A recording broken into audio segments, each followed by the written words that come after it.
Une soirée ciné-débat autour de la justice restaurative comme outil dans la lutte contre les violences faites aux femmes. Selon l'Observatoire des violences sexuelles et sexistes dans l'enseignement supérieur, une étudiante sur 20 a été victime de viol.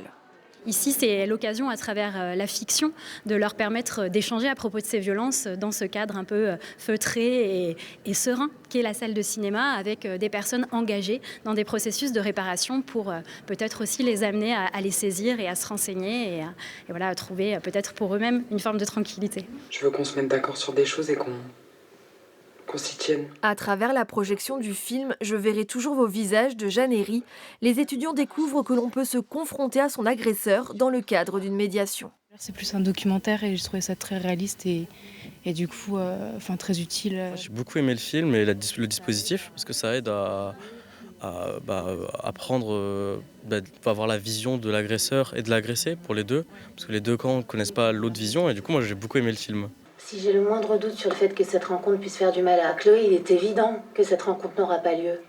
Corinne Soupli a trouvé que les acteurs jouent avec réalisme sa profession d'animatrice de médiation, elle qui voit parfois le dialogue se renouer lors des entretiens. Il peut arriver qu'un auteur de viol dise pardon.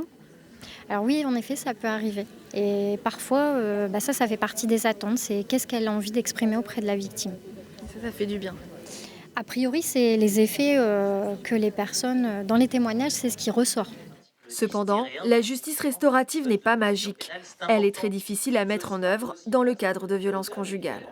En matière de violence conjugale, dans certains cas où il peut exister, le plus souvent, tout de même ce qu'on peut appeler des situations d'emprise, où effectivement la personne qui est auteur va garder une certaine mainmise effectivement sur la personne qui est victime.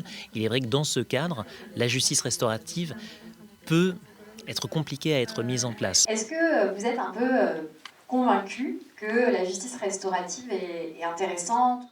Verdict dans la salle. Une vraie prise de conscience pour les étudiants qui ne connaissaient pas cette mesure, créée pourtant il y a 7 ans. Complètement bouleversé par la tourmente des sentiments.